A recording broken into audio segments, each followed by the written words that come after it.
Good afternoon and welcome to the 2025 Star Swipe Basketball Championship quarterfinal matchup.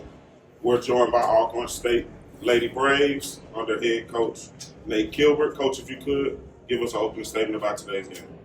First of all, I'm going to start off by saying we give y'all a good basketball game today. It was a good basketball game by two good teams. We knew A&M was going to be tough because they beat us at home.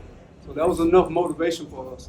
But they had a lot of kids injured when they played us there. We had a few kids injured too. So we wanted to kind of see how both teams having most of their players back, how the matchup was going to go. I thought our kids played extremely well in the very beginning. We was ready for this game. We was geeked for this game. But I questioned whether or not we was going to be able to get through those tough moments like in the third quarter, and we was able to get through them. We never wavered on the sideline. I thought our kids were real positive, especially this girl right here. She was starting to say, Coach, we're going to be all right. And I think that was the key. The only thing that I'm really disappointed with in this game is there's just way too many turnovers for us, the way we play. We don't turn the ball over like that. I think we had 26 turnovers. But anytime you can turn the ball over that many times and win the game, that says something about your team. I thought Destiny really made some big plays for us down the stretch when we needed her to, but that's what she's been doing all year. I mean, so both of these guys, I thought they really stepped their game up when we really needed them to. Because without these two, who knows where we would be. Because we feel like A&M did a good job of making their run. We were waiting on that run. They made a good run at us, but we didn't waver from that run. We didn't let it get way out of hand. Well, maybe we did, because I blew all my times out trying to slow them down. But our kids managed to get through there because there was 7 minutes and 33 seconds left on the clock. We didn't have any more time out, but we managed the game. Our offense, that's our time's out. We know how to run our offense to the point where we're controlling the tempo of the game. I thought we did a great job of it. I think that's the reason why we won the game, because we controlled the tempo for the majority of the game. This time we'll open the floor for questions. Coach, how you doing? Doing great. Hey, good to see you from the media day, Sweat Media Day, all the way to Appreciate the it. tournament. Coach, just can you explain to us how your team just persevered, and just elaborate on your two players that you brought in here.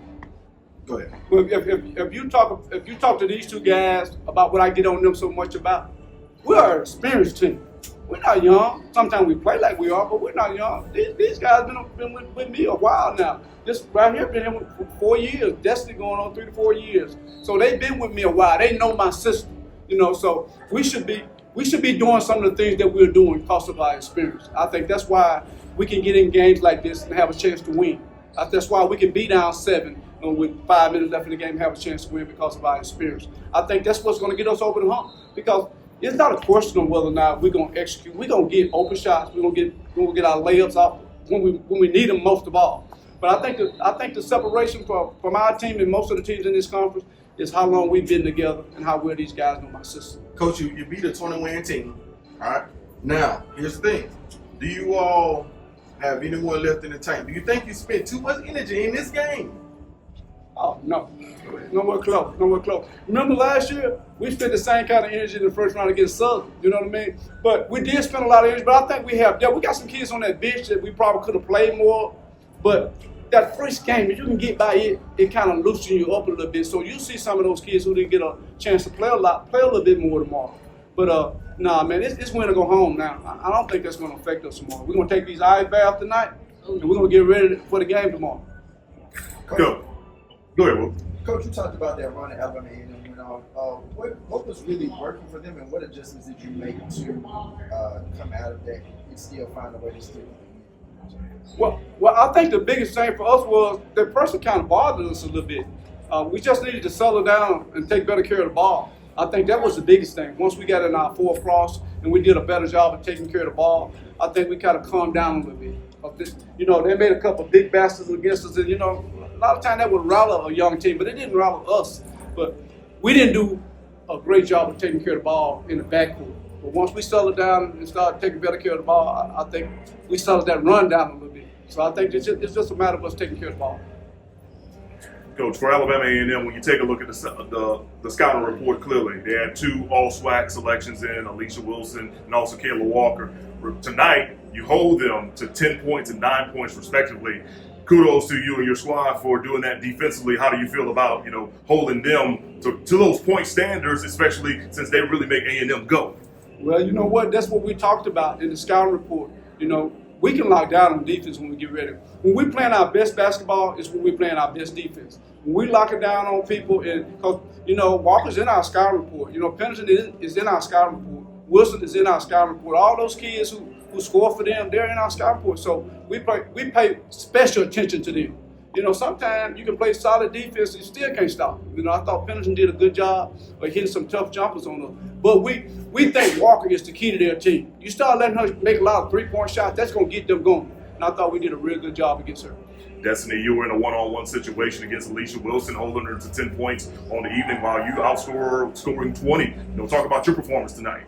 I got Defensive Player of the Year, so, my thing was coming in here and playing some lockdown defense. It wasn't really about the scoring. The scoring just came, but, Coach preached to us defense. Like, our offense going to come with the defense. So that's what we was locked in on, like making stops, getting those defensive rebounds, and letting our offense come. So. For the player right here, 0. You told them before the game, hey, they're going to get 0 this, 0 that. You locked down. So 8-0. How do you feel about your performance today and your team winning? I feel great. For me personally, it wasn't like a good scoring game for me, but that's okay because I got my big man right here, So my job today was to keep the team positive and keep us up, even when we got down and A&M had their run. Come on, y'all, let's go. That's all I had, So positivity, man, I feel great about how I played. And then I locked down some of the missed shooters. Coach, what can you want to do to improve for the next game? Don't turn the ball over 26 times.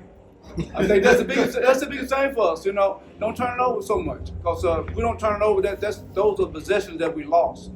Because if you turn it over against Texas Southern like that, you'll get blown away. Yes, because one thing they can do is put the ball in the basket. Now, if you're talking about that defense, you're gonna really need to see it tomorrow because they are a scoring machine. We got to find a way to slow them down.